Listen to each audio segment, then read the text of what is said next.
Hello, I'm Deval Sangvi, and this is No Cost Extension. In today's episode, I'm in conversation with Dr. Sitava Jodati and Sabira Sheikh from the Mahila Abhivriddhi Matu Samrakshana Samsthe in Belagavi district of Karnataka. MAS is an association of ex-Devdasi women set up to end the Devdasi practice in the Belagavi district of Karnataka. They work largely with Dalit women and children, as well as ex-Devdasis from the community, to secure citizens' rights and access to education, livelihoods, and healthcare.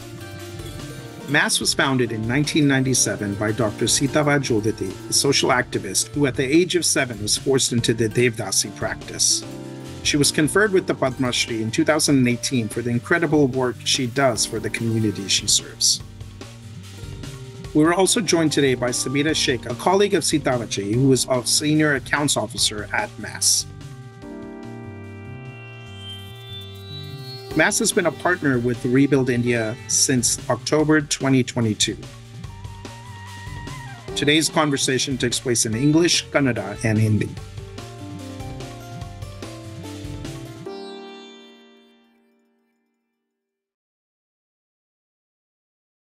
While I've been in the NGO sector for the last 25 years, many of the leaders we've supported have been individuals with privilege who've been able to have excellent educational opportunities, job opportunities, and a network to create an organization which creates impact at scale. Unfortunately, many leaders with lived experiences who are proximate to the community and are from the communities they served, their voices are not heard as much. Today's conversation with Sitavaji is really to bring up what she has gone through as an individual at an early age and how she's enabling survivors like her to not only survive, but thrive. As stakeholders in the philanthropic sector, it's extremely important for us to understand the need to support these kind of leaders, since this is truly what sustainability is at its core. The Rebuild India Fund's goal is to highlight these grassroots leaders, to provide them the same platform that so many other nationally and globally recognized NGO leaders have had. I want to welcome our guests today, Sabira and Sitava. I'm so excited to have this conversation. It's our first podcast in Kannada.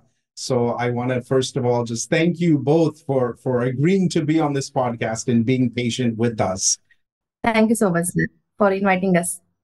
I had the privilege of first meeting ma'am outside of Ahmedabad, in Nimbadi, in fact, when we did our first cohort of rebuild organizations. We were fortunate to actually support MAS even before, during the second Delta wave, and giving some funding then, and then welcome them to our portfolio and had the entire group of organizations, including MAS, attend in Nimbadi. So I just wanted to say this is our first time seeing both of you since that time, but I really appreciated the conversation we had then and have been waiting since that time to start this conversation so others can hear your story and be inspired as much as I have been. Before we start the conversation, I thought maybe we can do one round of introductions. Since this podcast, we have 4 individuals versus usually we have 2 individuals. And this is to enable translation to occur from English to Hindi to Kannada. So with that, I'll just hand it over to Ustuti. My name is Ustuti and I'm part of the Rebuild India Fund team at Astra. नमस्ते sir, ನನ್ನ ಹೆಸರು doctor सीतावा जोड़ट्टे ಅಂತ ನಂದ. मेरा नाम साबिरा ईशा शेख है. मैं last 23 years में मास में एज अकाउंट्स ऑफिसर वर्क कर रही हूँ. Great. And many of our listeners will be here in India as well as outside of India. And many of them will not actually understand or know what Devdasi means. And so if we can start with a little bit of explanation on what a Devdasi is, how that has been part of the culture, and some of the sort of changes you all have seen over the years. ದೇವದಾಸಿ ಬಡತನ ರೇಖೆಯಲ್ಲಿರುವಂತ ಮಹಿಳೆಯರ ಮತ್ತು ಅದರೊಳಗ ದಲಿತ community ಒಳಗ ಮಾದಿಗ ಮತ್ತು ಕಾಂಬಳೆ ಜಾತಿ ಒಳಗ ಅಷ್ಟ देवदासी पद्धति आचरण ಮಾಡ್ತಾರೋ ಅಂತ. देवदासी सिस्टम इस 6th century से आई हुई एक सिस्टम है जहां पर देवदासी दलित महिलाओं को एक दलित ऑपरेशन की वजह से, गरीबी की वजह से एज अ देवदासी डेडिकेट किया जाता था. तो देवदासी मतलब सर्वेंट ऑफ गॉड कहा जाता था उनको. पहले बहुत ही डिग्निफाइड लाइफ वो बिताया करती थी। उसके बाद आहिस्ता आहिस्ता जब ब्रिटिश एरा आया तो उनके जो भी प्रॉपर्टी थे या एक डिग्निटी थी तो वो छीन ली गई। फिर एक सेक्सुअल एक्सप्लॉयटेशन करना उनके साथ वहां पर स्टार्ट किया जाता था। ಕಾರಣ ಸುಮಾರು ಕಾರಣ ಅದಾವ ಆ ಒಂದು ಕಾರಣ दलित फैमिलीज में अलग अलग रीजन की वजह से उनको एज अ देवदासी डेडिकेट किया जाता था। या माँ बाप को देखने वाला कोई नहीं है, या कोई लेप्रेसी वगैरह कुछ स्किन डिसीज है, तो उनको एक भरोसा था, एक ब्लाइंड बिलीव था, अगर हम एज अ देवदासी इस बच्ची को कर देंगे तो इस समस्या से हम बाहर आ जाएंगे। तो इस वजह से उनको एज अ देवदासी डेडिकेट किया जाता था, अलग अलग रीजन की वजह से। And now I'm going to actually ask Ustiti a question because she's born and brought up here in Mumbai, and I'd love to get her thoughts on what she had heard of before visiting your organization, what her impression was of Devdasi. So, Ustiti, if you can give us your sort of sense of what you thought it was and what you learned, I guess, through this journey with Mass. So, before we got a chance to actually visit Mars, we broadly knew that this system exists and it caters to a very specific subsect of the Dalit community as well, where girl children from these communities are actually dedicated to be a Devdasi. I think as we interacted with Sabira ji, Sitava ji, and others from Mars, we realized that it's highly dependent on even climate. Because in villages, for instance, when there was a drought or when the agriculture feed was not as productive as was expected, families would consider that if a girl child is dedicated to the goddess Yelama as a Devdasi, it would actually help them with their prospects. So there's a lot of intersectionality with belief that actually comes from issues like climate impacted atrocities at the intersection of then caste and gender. And that's kind of what we picked up primarily from. And with that, if Sitavaji can maybe speak a little bit about how she was exposed to Devdasi, what this meant as she was growing up, what this meant both for her family as well as the community that she lived in.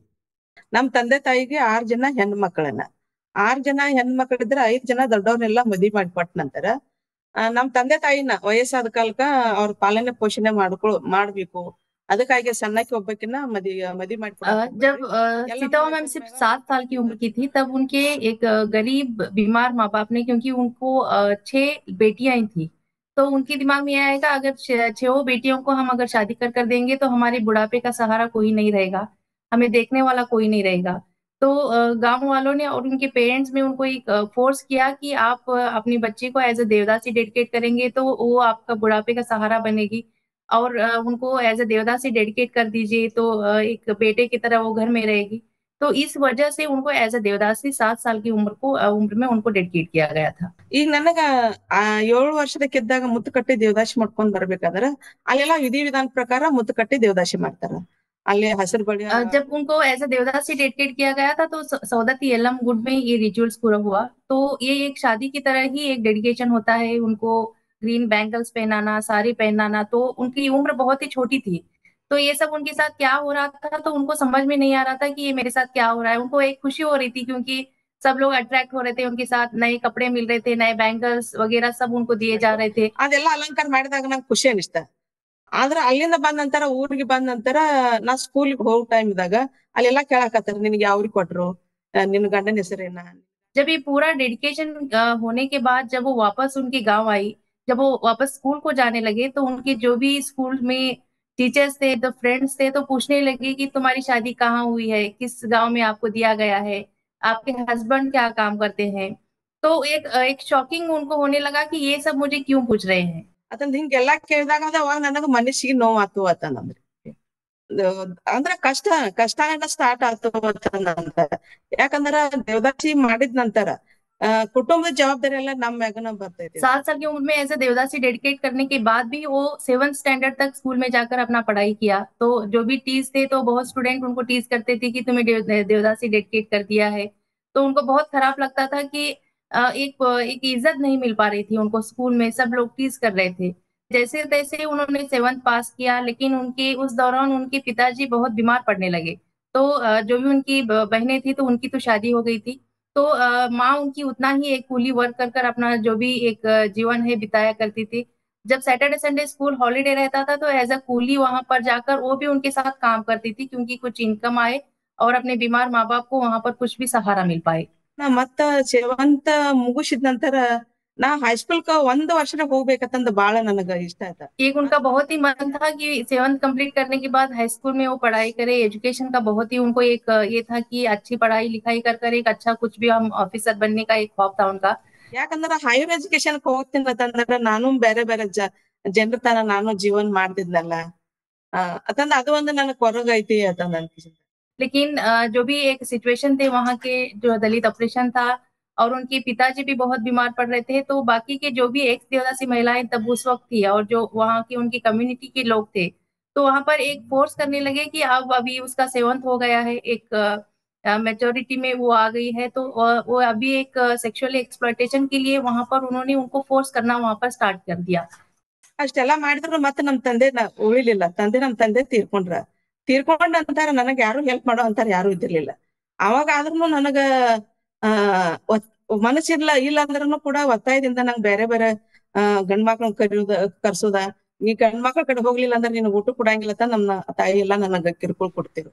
इस दौरान ही उनके पिताजी की बीमारी में उनकी death हो गई। उनकी माँ और कम्युनिटी वाले तो कंटिन्यू एक उनको फोर्स करने लगे कि तुम दूसरे मर्दों के पास जाओ या सेक्सुअल एक्सप्लॉयटेशन करने के लिए वहां पर पैसे अर्न करने के लिए, क्योंकि उनका मन बिल्कुल नहीं था, उन्हें बहुत ही बुरा लगता था उस चीज के बारे में। ಆದ್ರ ನಮ್ ತಾಯಿ ಅಷ್ಟ ಮಾಡ್ತಕ್ಕಿಲ್ಲ, ನಮ್ಮ ಅಕ್ಕಗಳನ್ನು ಕೂಡ ಮಾಡ್ತಾರೆ, ನೀನ್ ಯಾವ್ದಕ್ಕ ದೇವದಾಸಿ ಮಾಡಿದಾರು ನಮಗೆಲ್ಲ सिर्फ उनकी ನೋಡ್ಕೊಂಡು माँ ही नहीं, उनके जो भी बहनें थे तो वो भी उनको फोर्स करती थी कि तुम्हें देवदासी क्यों डेडिकेट किया गया है, तुम ये पूरा काम कर कर हमें पैसे ला कर दो या अर्न कर दो, ये जो भी तुम्हें इसी की वजह से हमने एज अ देवदासी डेडिकेट किया है। तो वो लोग भी उनको सपोर्ट नहीं किया करते थे, वो भी ये काम करने के लिए उन्हें फोर्स किया करते थे। जब प्रेगनेंसी वो हुई तब भी उनके माँ ने एक अबॉर्शन करने के लिए भी फोर्स किया, अगर इसी वक्त तुम अगर बच्चा पैदा करोगी तो नेक्स्ट ये काम ये नहीं होगा, तो पैसे इनकम नहीं होगा, तो अबॉर्शन करने के लिए भी उनको फोर्स करना वहां पर स्टार्ट करा। ಅದೆಲ್ಲ ಮಾಡುವಾಗ ನಮ್ಮ ದೊಡ್ಡವ ಮಾತ್ರ ನನಗ ಒಂದ್ ಸ್ವಲ್ಪ ಕೈ ಹಿಡಿದಳು ಅಂತಂದ, ಯಾಕಂತಂದ್ರ ನಮ್ಮ जी उनके जो भी ग्रैंड मदर थे तो उन्होंने सपोर्ट किया, क्योंकि बहुत छोटी एज थी, अबॉर्शन करेंगे तो भी उनको जान को वहां पर धोखा था, तो उसने कहा कि अगर जो भी बच्चा पैदा हुआ है ये हो तो उनको उससे फोर्स मत करो। तो 89 में उनको पहला एक बेटा पैदा हुआ, तब उनकी उम्र बहुत ही छोटी उम्र थी। 91 में उनकी दूसरी बेटी पैदा हुई, क्योंकि एक कंटिन्यू वहां पर उनको सेक्सुअल एक्सप्लॉयटेशन करना स्टार्ट हुआ, क्योंकि अगर शाम होते ही उनको एक डर लगा रहता था कि शाम क्यों हो रही है, क्योंकि उनकी माँ कंटिन्यू एक उनको फोर्स किया करती थी कि ये पूरी चीज करने के लिए। तो एक आदमी के साथ ही वो रहकर उनके दो बच्चों का वहां पर जन्म दिया गया। 91 में ही उनका दूसरी बेटी पैदा हुई, तो अब देख सकते हैं कि सिर्फ 14 साल की उम्र में वो दो बच्चों की माँ बनी। ಅವಾಗ ಸಾಕಷ್ಟ ಹಿಂಸೆ ಪಟ್ರ ನನಗ, ಅಕ್ಕಗಳಾಗ್ಲಿ ತಾಯಿ ಆಗ್ಲಿ ಹಿಂಸೆ ಪಟ್ರನು ಕೂಡ ನಾ ಅದಕ್ಕ ಒಳಗಾಗದ, ನಾ ಕೂಲಿ ಕೆಲಸ ಮಾಡೋದ, ಅರ್ಬಿ ಹೊಲಿಯೋದ, ಇದನ್ ಮಾಡ್ಕೊಂತಾನೆ ಜೀವನ ಸಾಗಿಸ್ತೇನೆ। उस वक्त देवदासी महिलाएं अलग अलग ऑक्यूपेशन किया करती थी। मैक्सिमम जो है तो एग्रीकल्चर लेबर या उनका एक गोट रियरिंग हुआ या एनिमल हस्बेंड्री का काम वहां पर करती थी। Given that the practice of Devdasi has been going on for generations, I was curious to know when Sitavaji saw things starting to change and how difficult it was to uproot such a culturally prevalent practice. 1991 Karnataka ರಾಜ್ಯ ಮಹಿಳಾ ಅಭಿವೃದ್ಧಿ ನಿಗಮ ಮತ್ತು ಮೈರಾಡದವ್ರ ನನಗ್ ದೇವರಾಗಿ ಬಂದ್ರು ಅಂತಂದ ನಾ ಹೇಳ್ತೀನಿ, ಯಾಕಂತಂದ್ರ जी 1991 में Karnataka state women development corporation और मैराडा जब आए तो देवदासी सिस्टम के बारे में लगातार एक अवेयरनेस उन्होंने किया। तो देवदासी सिस्टम ये गलत है और इस सिस्टम से बाहर आने के लिए एक कंटिन्यू अवेयरनेस आया। तो मैम का यही कहना है कि एक भगवान की तरह वो वहां पर आए इस सिस्टम से उन्हें बाहर लेकर जाने के लिए। ಅವಾಗ ನಾವು ಒಂದ್ ಸ್ವಲ್ಪ ಅನ್ಸ್ತಿದ್ದೇವ್, ಇವ್ರು ಯಾರೋ ಬಂದಾರು ನಮ್ಗ್ ಕರ್ಕೊಂಡ್ ಹೋಗಿ ಮದ್ವಿ ಮಾಡ್ತಾರೋ ಇಲ್ಲ ಅಂತಂದ್ರ ಮಾರ್ತಾರ ಅನ್ನೋದೊಂದು ಭಯ ಇತ್ತ। ಆದ್ರೂ उस वक्त भी उनको डर लगता था कि ये लोग कौन है, या हमें ये कर कर बाहर जाकर बेच देंगे या कर देंगे, तो ये डर था उनको, क्योंकि ये अवेयरनेस के लिए आए हैं, ये सिस्टम से बाहर लेके जाने के लिए आए हैं, तो उतनी उनको समझ नहीं थी। गांव वाले जो विलेजर्स थे तो वो देवदासी सिस्टम को सपोर्ट किया करते थे, तो उनको डब्ल्यूडीसी और मैराडा का काम पसंद नहीं था। अगर ये अवेयरनेस पूरा कर देंगे तो ये सिस्टम चला जाएगा और हमें यहाँ पर फायदा लेने के लिए ये महिलाएं नहीं रहेंगी। तो इसीलिए विलेजर्स उन्हें अपोज करते थे इस सिस्टम से अवेयरनेस करने के लिए। फिर भी उसके बावजूद वो लगातार एक अवेयरनेस कर वहां पर एक पूरा बदलाव ला पाए। ಪದ್ಧತಿ ಮೊದಲೆಲ್ಲ ಕರಿತಿದ್ರು ನಮ್ಗ ಸೂಳಿ ಜೋಗತಿ ಬಸವಿ ಅಂತ ಕರಿತಿದ್ರ. ದೇವದಾಸಿ ಅನ್ನೋ ಒಂದ್ ಶಬ್ದ ತಂದದ ನಮ್ ಕರ್ನಾಟಕ ರಾಜ್ಯ ಮಹಿಳಾ ಅಭಿವೃದ್ಧಿ ನಿಗಮ. ಇದು ಬರೇ ದೇವದಾಸಿ ಹೆಣ್ಮಕ್ಳಿಗೆ ಅಷ್ಟ ಅವೇರ್ನೆಸ್ ಮಾಡಿದ್ರೆ ಈ ಪದ್ಧತಿ ನಿಲ್ಲಂಗಿಲ್ಲ. ಈ ಪದ್ಧತಿ ಎಲ್ಲಿ ಹುಟ್ಟೈತಿ ಅಲ್ಲಿ ಹೋಗಿ ನಾವು ಕಾರ್ಯಕ್ರಮ ಮಾಡ್ಬೇಕು ಅಂತಂದ ಸೌದತ್ತಿ ಯಲ್ಲಮ್ಮಗುಡ್ಡ क्योंकि उन्होंने सिर्फ विलेज में जाकर देवदासियों के वहां पर मीटिंग कर एक अवेयरनेस नहीं दी। जहां पर देवदासियों को डेडिकेट किया जाता था उस जगह जाकर भी उन्होंने अवेयरनेस करना स्टार्ट कर दिया। जैसे कि यल्लम्मा सौदत्ती में जो मेन डेडिकेशन वहीं पर हुआ करते थे, मतलब जो भी अगर देवदासी डेडिकेट करना है तो जो बेलगाम डिस्ट्रिक्ट का मेन एक तालुका है सौदत्ती यल्लमगुड, तो वहां पर डेडिकेशन हुआ करता था। तो मेन फेयर के वक्त जहां पर यात्रा लगती है हर साल, तो वहां पर एक अवेयरनेस प्रोग्राम उन्होंने स्टार्ट कर दिया। ಜಾತ್ರೆ ಜಾಗೃತಿ ಕಾರ್ಯಕ್ರಮದಾಗ ಏನ್ ಮಾಡೋದ, ಸ್ಟ್ರೀಟ್ ಪ್ಲೇ ಮಾಡೋದ, ವಾಲ್ ಪೇಂಟ್ ಮಾಡೋದ, ಪಾಂಪ್ಲೆಟ್ಸ್ ಹಂಚೋದ, ಗುಪ್ತಾಚಾರಕ್ಕೆಲ್ಲ ಮಾಡ್ತಿದ್ರು ಅದನ್ನ। जैसे कि स्ट्रीट प्ले हो या माइक अनाउंसमेंट हो या मेटेड हेयर क्लीन करना हो या वॉल पेंट हो या स्पाई वर्क करना हो, तो इस तरह से, क्योंकि वहां पर जस्ट बेलगाम डिस्ट्रिक्ट के नहीं, नेबरहुड डिस्ट्रिक्ट के और अलग स्टेट के भी लाखों डीओटीज वहां पर आया करते थे। तो कंटिन्यू एक अवेयरनेस वहां पर करना उन्होंने स्टार्ट कर दिया। अगर इतना मॉब में अगर अवेयरनेस करेंगे तो बहुत वहां पर इसका पूरा फायदा होगा। एक वहां पर चैलेंज यही आया कि अगर ये देवदासी सिस्टम, मतलब ये जो भी काम कर रहे थे, अगर वहां पर रोक दिया जाए तो वहां पर उनका लाइवलीहुड के लिए क्या काम हो, अगर वो वहां पर पेट भरने के लिए, अपने बच्चों को पालने के लिए क्या करना चाहिए। तो उन्होंने गवर्नमेंट की तरफ से और अपनी इसकी तरफ से लोन और सब्सिडीज प्रोवाइड किया इन देवदासी महिलाओं को लिए एक लाइवलीहुड स्टार्ट करने के लिए। एनिमल हस्बेंड्री हो या चौकपीस ये करने के लिए हैंडलूम की ट्रेनिंग उनको अलग अलग दी गई, क्योंकि ये अपना लाइवलीहुड स्टार्ट कर इस सिस्टम से बाहर आने के लिए एक सपोर्ट वहां पर इस तरह भी उन्होंने स्टार्ट किया। ಇಷ್ಟೆಲ್ಲ ಮಾಡೋಕ್ಕಿಂತ ನಮಗೆ ಏನಾದ್ರು ನಮ್ಮ ಸ್ವಂತಕ್ಕಾಗಿ ಏನಾದ್ರು ಬೇಕು ಅಂತಂದ ಸೆಲ್ಫ್ ಹೆಲ್ಪ್ ಗ್ರೂಪ್ ಅನ್ನು ಸ್ಟಾರ್ಟ್ ಮಾಡಿದ್ರು ಅಂತಂದ ಸ್ವಸಹಾಯ ಸಂಘ ಅಂತಂದು जी 1991 से सेल्फ हेल्प ग्रुप करना वहां पर स्टार्ट किया गया, क्योंकि सेल्फ हेल्प ग्रुप जहां पर हर एक विलेज में 10 से 15 या 20 तक देवदासी महिलाएं था, तो उनको एक एसएचजी ग्रुप में फॉर्मेशन किया गया। अगर आप एकजुट वहां पर आएंगी तो जो भी आपका एक मिनिमम सेविंग्स है या जो भी प्रॉब्लम है तो वो एसएचजी ग्रुप में आप डिस्कस कर सकते हैं, सॉल्व कर सकते हैं। अगर नया देवदासी सिस्टम कोई वहां पर डेडिकेट कर गया तो वो भी इन्फॉर्म कर सकते हैं। तो इसीलिए एसएचजी फॉर्मेशन वहां पर करना स्टार्ट हुआ। 1 2 3 One question I had is, in 1991, when all of these trainings happened, so many people must have gone through these trainings, these awareness programs, but may not have started their own organization after that. So what inspired Sita Baji to take up this action, and what were some of the challenges she faced in creating more initiatives around these interventions? ಈಗ ನಾವು ಇಷ್ಟ ಎಲ್ಲ awareness ಮಾಡಿದ್ರು, ಸರ್ಕಾರದಿಂದ ಸಹಾಯ ಸೌಲಭ್ಯ ಎಲ್ಲ ಕೊಡ್ಸಿದ್ರ, ಆದ್ರ ಅವ್ರದ ಇಷ್ಟ ಆತನಂದ ಅವದೇ ಇರ್ತೈತಿ प्रोजेक्ट 1991 टू 97 तक KSWDT और मेराडा का एक प्रोजेक्ट पीरियड था। तो सिर्फ 7 साल की एक अवेयरनेस के बाद जो सालों से आई हुई सिस्टम, ये बदलाव करना नामुमकिन था। तो जो भी ये बदलाव किए गए, जो देवदासी महिला थे सीतावा की तरह, तो उन्होंने उनके ऑलरेडी उनको एसएचजी ग्रुप्स के फॉर्मेशन में वो थी, एक पूरा अवेयरनेस वहां पर उन्होंने किया था। तो उन्होंने सब में एक मीटिंग की कि अगर 97 में अगर ये पूरे दोनों एनजीओ और स्टेट गवर्नमेंट का जो केएसडब्ल्यूडी से है वापस चला जाए तो ये सिस्टम वापस फिर से आ सकता है। तो उन्होंने सब मिलकर यही किया कि अगर हम भी अपना एक एनजीओ एक स्थापना करें देवदासी महिलाओं के लिए कंटिन्यू वर्क करने के लिए, तो ये सिस्टम के बारे में हम लगातार एक कंटिन्यू वर्क यहाँ पर कर सकते हैं। और जो भी फर्स्ट जनरेशन भी है उनका एजुकेशन के लिए हम सपोर्ट कर सकते हैं। ಯಾಕಂತಂದ್ರೆ ನಮಗಾದ ಕಷ್ಟ ಇನ್ನೊಂದ್ ಏನ್ ಆಗಬಾರ್ದು ಅಂತಂದ್ರೆ जो तकलीफ इनको हुई है वो दूसरी देवदासी महिलाओं को न हो, तो इस एक मुहिम में उन्होंने 97 में मास एनजीओ का स्थापना किया। ಮಾಸ್ ಮಹಿಳಾ ಅಭಿವೃದ್ಧಿ ಮತ್ತು ಸಂರಕ್ಷಣಾ ಸಂಸ್ಥೆ ದೇವದಾಸಿ ಪದ್ಧತಿ ನಿರ್ಮೂಲನೆಗಾಗಿ ದೇವದಾಸಿಯರು ಹಾಗೂ ಕೆಲವು ಕೆಳವರ್ಗದ ಮಹಿಳೆಯರಿಂದಲೇ ಬೆಳಗಾವಿ ಜಿಲ್ಲೆಯಲ್ಲಿ ರಚನೆಗೊಂಡ ಸಂಸ್ಥೆ. ಧರ್ಮದ ಹೆಸರಿನಲ್ಲಿ ಮುಗ್ಧೆಯರನ್ನು ಶೋಷಿಸಲು ಬೆಳೆದು ಬಂದ ಈ ಸಂಪ್ರದಾಯ ಯಲ್ಲಮ್ಮ ದೇವಿಯ ಮಹಿಮೆಯನ್ನು ಸಾರುವುದಕ್ಕಾಗಿ ಹುಟ್ಟಿಕೊಂಡದ್ದು. ಸಂಸ್ಥೆ ನಡ್ಸ್ಕೊಂಡ್ ಹೋಗ್ಬೇಕಂದ್ರೆ ದುಡ್ಡು ಬೇಕಂತ ಅಂದಾಗ ನಾವೆಲ್ಲ ಪ್ರತಿಯೊಬ್ಬರು 500 ರೂಪಾಯಿ ತುಂಬಿ ಮೆಂಬರ್ ಆಗಿ ನಮ್ದ ಕರ್ನಾಟಕ ಸೊಸೈಟಿ ಆಕ್ಟ್ 60 ಆಕ್ಟ್ ಕೆಳಗ ನಮ್ದ ರಿಜಿಸ್ಟ್ರೇಷನ್ ಮಾಡಿದೀವಿ ಅದನ್ನ ಅದಕ್ಕೆ जी 97 में 1960 सोसाइटी रजिस्ट्रेशन एक्ट के तहत ये एनजीओ की स्थापना हुई। तो जैसे सीतावा की तरह जो देवदासी अलग महिला थे, तो उन्होंने ये किया कि एक मेंबरशिप अमाउंट हम यहाँ पर डालेंगे, एक फाइनेंशियल एक अपना एनजीओ स्थापना करने के लिए। तो 500 रुपीज लाइफ टाइम मेंबरशिप का अमाउंट एक गैदर कर कर उन्होंने ये स्टार्ट किया। तो मेन ऑब्जेक्टिव यही था कि जो देवदासी सिस्टम रुका है वो बेलगाम डिस्ट्रिक्ट में और नियर बाय डिस्ट्रिक्ट में वापस न आए। तो उसी की तरह जो फर्स्ट जनरेशन है, एजुकेशन के लिए, हेल्थ के लिए, लाइवलीहुड के लिए लगातार देवदासी महिलाओं और उनके बच्चों के लिए वर्क किया जाए।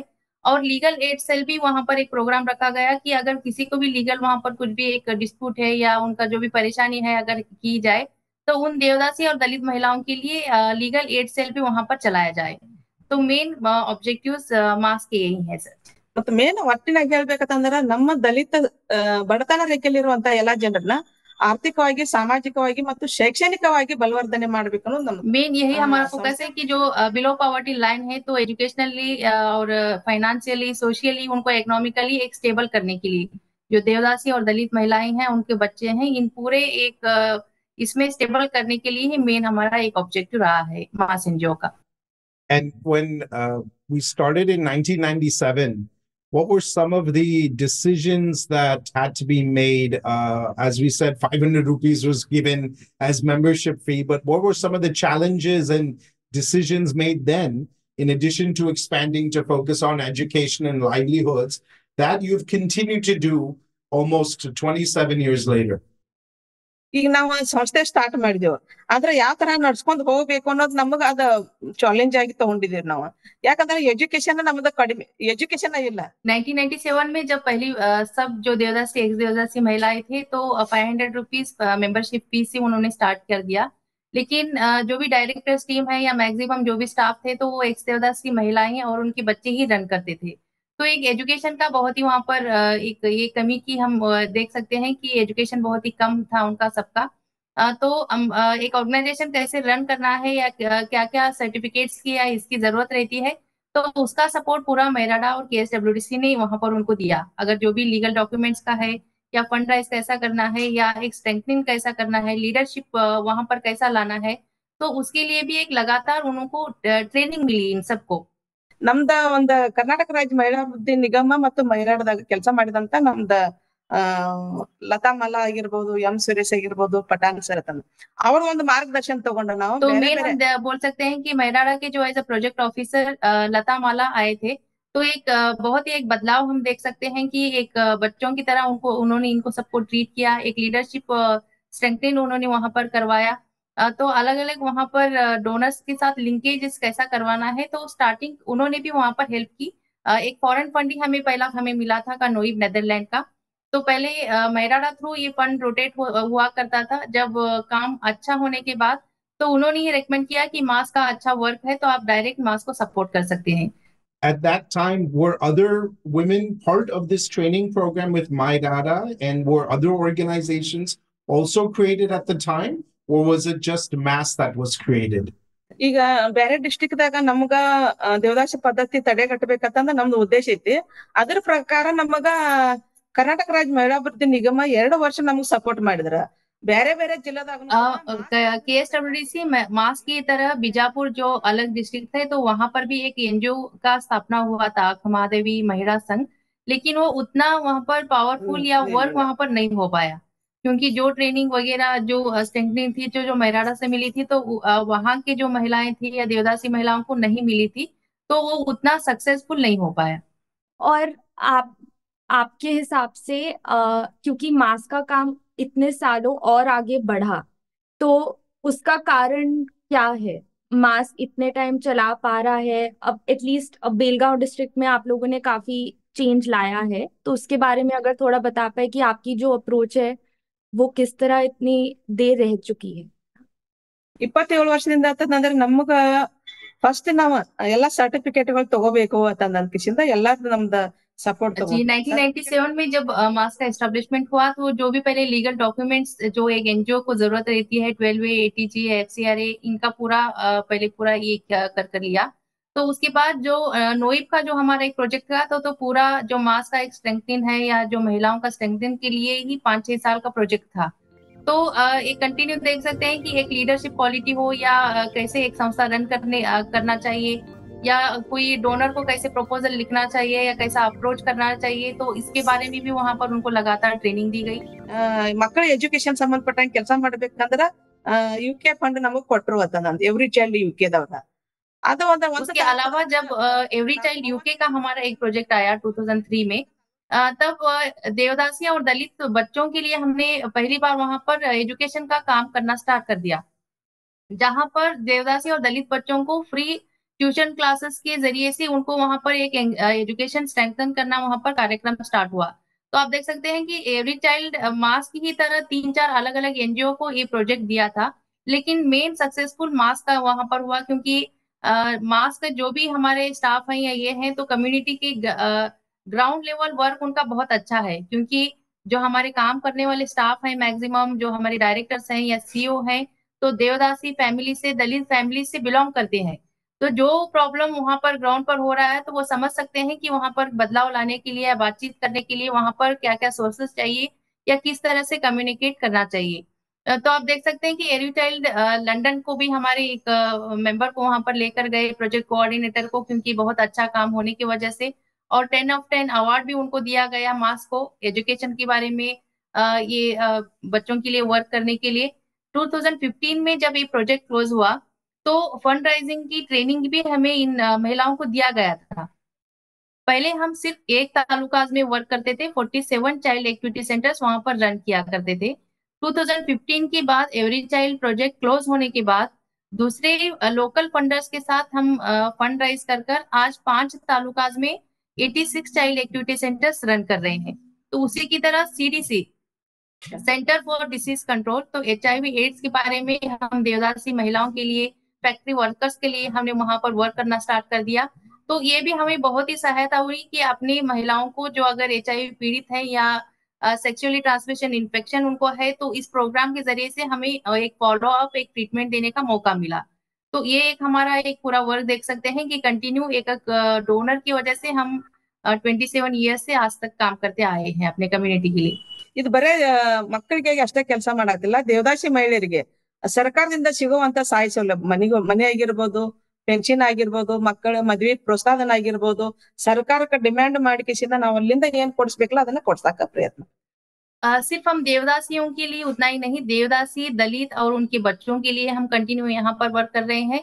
सिर्फ ये देवदासी सिस्टम से बाहर आने के लिए और एजुकेशन के लिए ही उतना ही नहीं, जो गवर्नमेंट से अलग अलग फैसिलिटीज मिल रही है, हाउसिंग हो या ओल्ड एज पेंशन हो या जो देवदासी पेंशन लगातार एक मास के एक प्रपोजल सबमिट करने के बाद सैंक्शन हुई 2006 में पहली बार, वो पेंशन हो या चिल्ड्रन मैरिज इंसेंटिव अमाउंट हो। अगर देवदासी के बच्चे की शादी हुई तो लड़के के लिए 3 लाख रुपीस और लड़की के लिए 5 लाख रुपीस गवर्नमेंट 2018 से सैंक्शन कर रही है।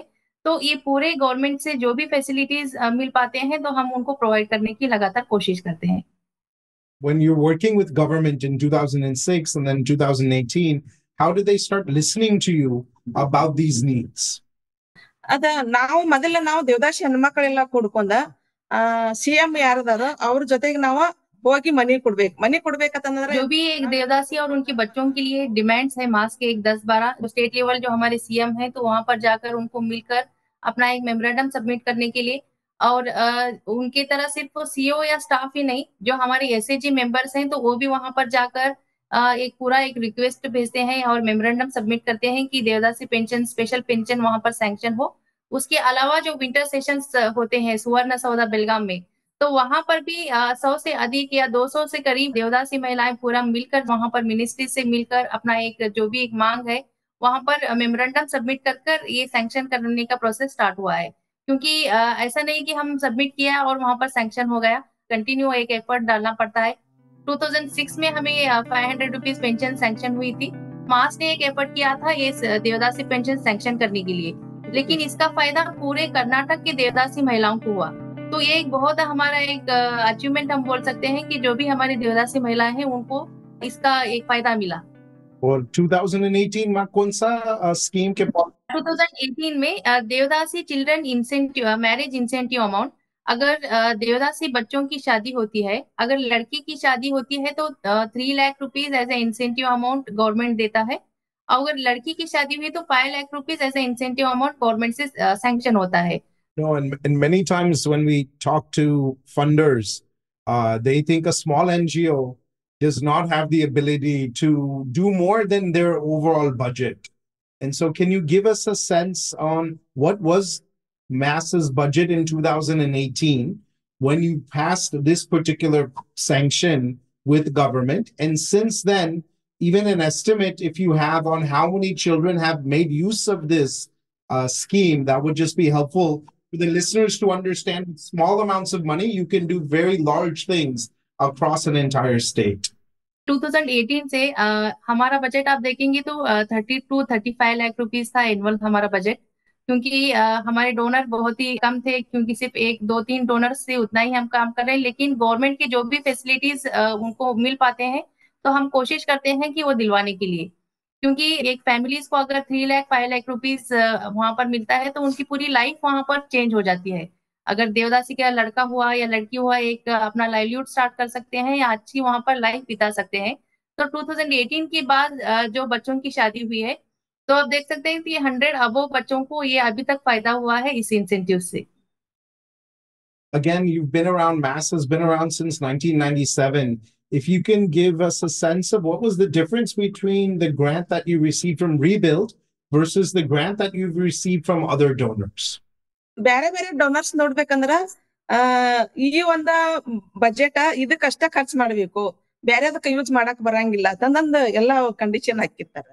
अलग जो भी अगर डोनर देखेंगे तो एक प्रोजेक्ट उनका जो भी एक टाइमलाइन रहता है और हर एक का टाइमलाइन रहता है, और उनका एक मेन ऑब्जेक्टिव है कि इतना इतना प्रोग्राम आपको वहां पर करना है। लेकिन रीबिल्ड का उस तरह नहीं है, एक अनरिस्ट्रिक्टेड फंड की तरह हम देख रहे हैं, क्योंकि पहली बार हम मास को एज अनरिस्ट्रिक्टेड फंड दसरा की तरफ से ही हमें पहली बार मिला है।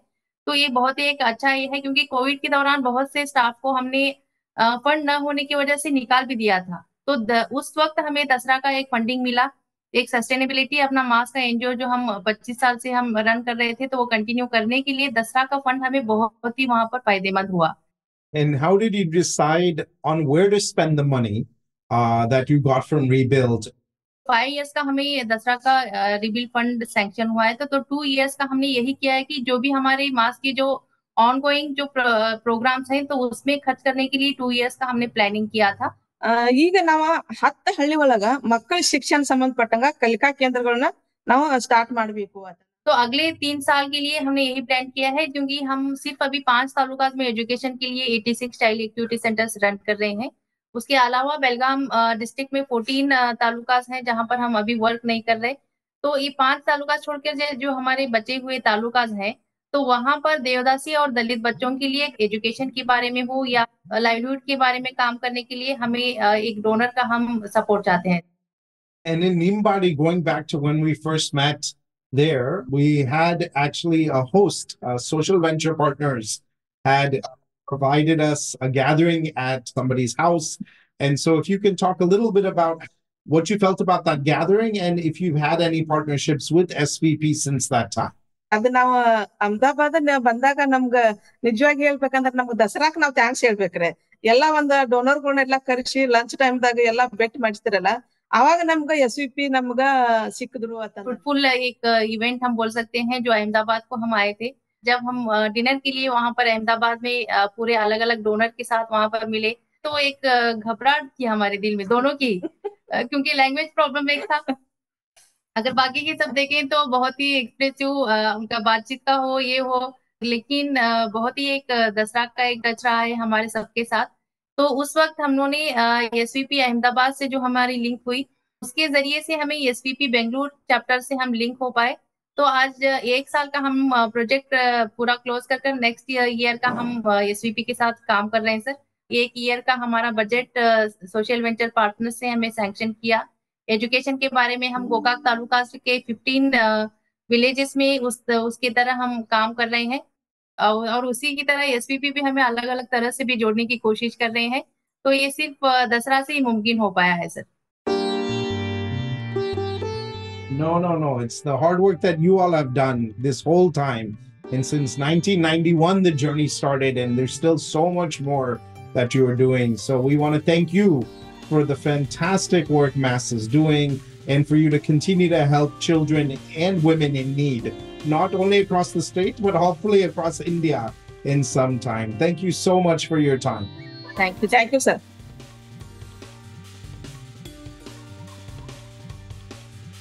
Thanks for listening. If you'd like to know more about our work or work of any other guest or the Rebuild India Fund, please go to the website dasra.org/NCE, where we've got show notes, links, and much, much more. You can also go to the Rebuild India website at rebuildindiafund.org. No Cost Extension is produced by Vaka Media.